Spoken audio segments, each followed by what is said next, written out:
Good morning. My name is Janine. This is Flosstube number 12, and I'm here to talk about cross stitch in this, hopefully the last century of 2020. Happy upcoming Thanksgiving for those of you who are going to do something to mark the event, and I know it'll be different from previous years, but hopefully it is, if not as rewarding, at least a positive thing in a difficult year. All right, jumping right into it this year, we're starting with stitching in action. I have two pieces that stitchers were kind enough to share. The first one is Night Walk Down. Jamie C. stitched this on 32 count Jamie's Kilt linen from Fabrics by Stephanie. I think it came out so beautifully. Excellent work. I actually have a piece of Jamie's Kilt linen in my stash as well, so I might need to pull that out and see what I can put on it for upcoming stitching. I think that's beautiful. Also, just for those of you who have been looking for a substitution, she used Gentle Art Lagoon in place of Seaweed. I had inadvertently used a limited edition color when I charted this one on the blue dress, and so it's been really fun to see.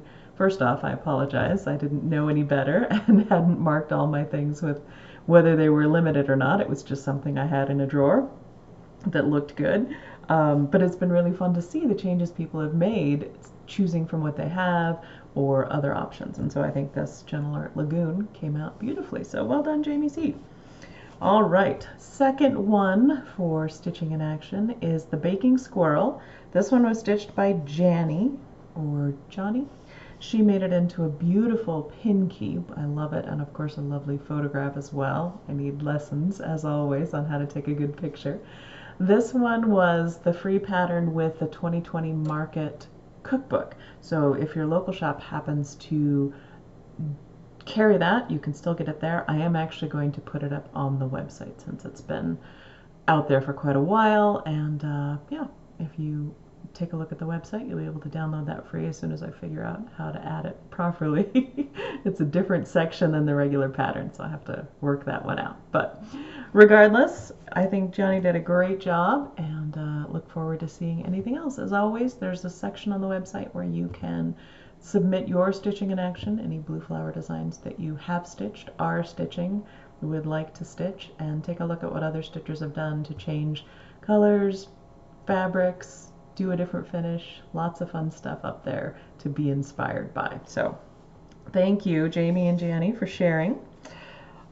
Next up, what I'm stitching and plans. Well, what I'm stitching is pretty simple. I've been working pretty much nonstop on Halloween at Hollyberry Farm from Stacy Nash Primitives. And since I didn't show my progress last Flosstube, I look as though I've accomplished quite a bit this time. And I've been mostly working on the big house, which was nice. I got the outlines done, and so I could just sit in the evenings and not even need the chart and just work on filling in. I'm not quite done yet, but that's coming out beautifully. I'm loving it on this linen. And yeah, this has been a really fun stitch. My plan is to stick with it through Thanksgiving for sure, and then evaluate, see where I am, and see whether I'm going to continue putzing along on that one on this side while I also stitch some other things. I do actually have I have new models that I need to stitch because I've been invited to be a presenter at the Silver Needle next July. So they're doing an event next July, and that seems far enough off that we might all be able to travel by then, hopefully. So I'm working on those models as well. But I might just keep going with Hollyberry Farm. I think once I've got the house done, which is quite close, there's really not a ton left to do, and it would be nice to get that one all wrapped up and off. That said, though, there were the new Dachshund releases from Plum Street, 2 of them, and of course those went straight into my shopping cart at Acorns and Threads, so I might get tempted away, but they'll be quick little stitches. Those of you who know the Dachshund series, I don't have the charts yet to show, but or I may go off onto another thing, and let's see, sorry, I'm losing track of my notes here. I may go off on another thing, and so I'm going to segue extremely gracefully into the next section, which is the Stash Spotlight, because this is a new design that was released recently that I love. And this is from Sarcy Girl Stitcher. I'll put the links both on the screen here below and in the show notes. But she did something she's calling the 2020 Pandemic Sampler. And it's beautiful. It's absolutely beautiful. If you get a chance to watch her Flosstube, she talks about how she developed it, what it means to her, and this might be, as soon as I finish Hollyberry, just something that's really, really meaningful that I would like to stitch, and I suspect many of you would as well. Now, she is actually giving this pattern away, and again, I'll put the link to her Instagram in the show notes, and you can take a look at her profile. She has a link to download this file, and she's only asked that you make a donation, if you can, to a local person or animal shelter or charity that is meaningful to you. Since 2020's been a significant year in our lives, I think this is just a beautiful way to mark that with all of the joys and heartbreaks and thought and emotion and separation from friends and desire for community that have come with it. So again, thank you, Sarcy Girl Stitchers. One more view of this magnificent thing. I know lots of you have already seen it, but that may be the next thing that I get onto. All right. Up next, the world around, I am going to talk about a very exciting weed. No, it is the big sagebrush. This is a plant that I had never encountered before I moved to the Great Basin. It's extremely common through all of the Great Basin area, from Canada through Mexico. But growing up in Montana, I hadn't encountered it because we were in the Rocky Mountains. And again, in Oregon, it's obviously not something that would do well there. Now, it is a not very prepossessing looking shrub. However, it's extremely durable. The plants can live for up to 100 years, and they provide valuable habitats for some specific animals that I may feature in later episodes. But the thing that I love most about it is certainly not the way it looks, but the way that it smells. And this year, after the summer of air that was just difficult, it was smoky and smelly and unpleasant, and you knew that it was carrying the odor of fires that were displacing people, ruining lives, and it was just a heavy weight to breathe that air. The air in Nevada in the winter is like nothing I've ever experienced before. And again, I grew up in the mountains in Montana. I'm familiar with mountain air. I'm familiar with air that has that undercurrent of pine or of snow, certainly from Oregon, the undercurrent of green growing mossiness. This is totally different, and I notice it most in the winter, especially if there's been even a little bit of moisture, but you can just stand outside and it's like the cleanest, sweetest, most wonderful smell, and I've been told that the big sagebrush is a big part of that. So thank you, big sagebrush, for fabulous clean air that I appreciate even more this year. All right, on to questions from viewers. I didn't have a new question this time, but I had a question that I had forgotten to answer from previously, so sorry about that. It was a great question. And the person had asked, when you do new releases, could you show us maybe some options for different linens? I know we spend a lot of time talking about how you could get something close or what a good alternative would be, but this is a chance to just go completely off book. Let yourselves get drunk with power, as I always approve of. So first, I'm going to talk about this one, which I showed you last week, A Friend Loveth. And this is from that Language of Flowers series. Now this one is on a beautiful color and cotton linen, which is a sort of light tealy blue. I actually debated putting it on a very dark linen. And here's a good example of that. This one is Abyss from Fabrics by Stephanie. And you can see it's a totally different feeling. It's a beautiful linen, but it really feels very vibrant and wintry to me on this linen. And so that's something that if I were going to stitch it again, I might go this direction. Also, you can obviously change the flower color very easily. So if you had it, not reds and oranges, but did it in yellow or pink or any color that appeals to you, that could drive a really interesting linen selection as well. So that's my first suggestion or alternate. The second one is for that holiday card, and again, featuring the lovely finishing by Jolynn from Acorns and Threads with this awesome twisted chenille trim that I love.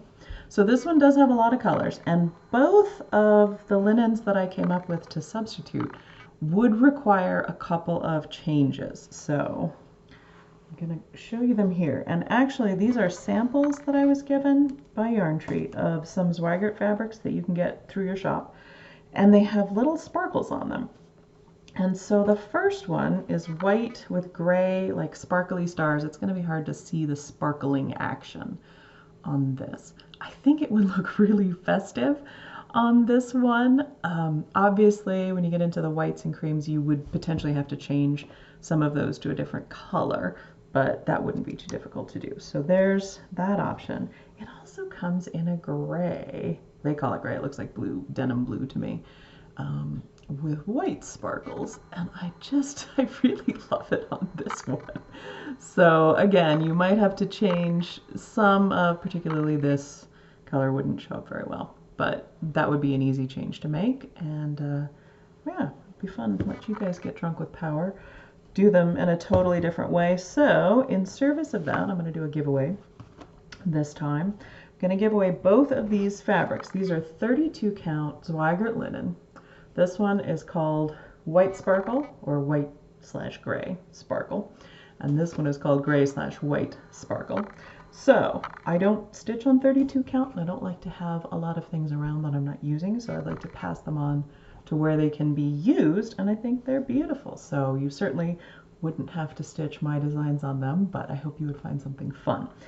If you would like to win this white one, let's see, I wrote this down, so tell me, oh, I got it on the wrong page here. For the white fabric, the white with the gray sparkles, get you a closer look there, 32 count linen, tell me something you are thankful for. Just use the word thankful in the comments, and we will draw for that at the next Flosstube. For the gray one, or blue as it looks to me, tell me something you are hopeful for, or use the word hope in the comments. So again, we will draw for those next time, and I look forward to seeing what you do with them. On the subject of drawings, we have the results from last week. 2 winners of the new releases. For the first one, The Language of Flowers, the question was to tell me something you appreciate about a friend, and the winner of that one is Molly Sevchik. I'm going to put that up there. My sisters make the best friend, or should I say friends, for me. Always have my back. Also, we share a favorite tradition of baking Christmas cookies. Molly, how wonderful that you have sisters who are such good friends, and you have won this one here, The Language of Flowers. So if you can get in touch with me in the comments or through email, I'll get your address information. I will send you this copy. Second one was to win the other new design. You had to tell me about a tradition, and this winner is Pat Matacek. I'm sorry if I'm pronouncing that improperly. Love your videos. I love those bunnies. I had a pet bunny who passed last October. They are amazing. I love the mug. Adorable. A friend loves you no matter what. One that you haven't seen for years, but pick back up like you were never apart. Another stitchy friend is my prayer warrior. We pray for each other. She is the kindest, most generous person. Family traditions are the best. We always had a Christmas Eve Polish dinner every Christmas Eve and then went to Mass. Thank you for sharing your love of cross stitch. Thank you, Pat. I would love to have a Polish Christmas Eve dinner. That just sounds delightful. But again, get in touch with me on the comments or by email. Send me your address and you've won that new chart. And again, send your comments for the giveaway this time. You can win some of the sparkle fabric and do something fabulous with it. Best thing this week is, hands down, Down the Rabbit Hole magazine. I've spoken about this before. And this is from Nicole and Tia down in Australia, and I'll put a link to Nicole's Flosstube because I know I have that. And this is digital only, which is nice given that shipping delays are impacting everyone.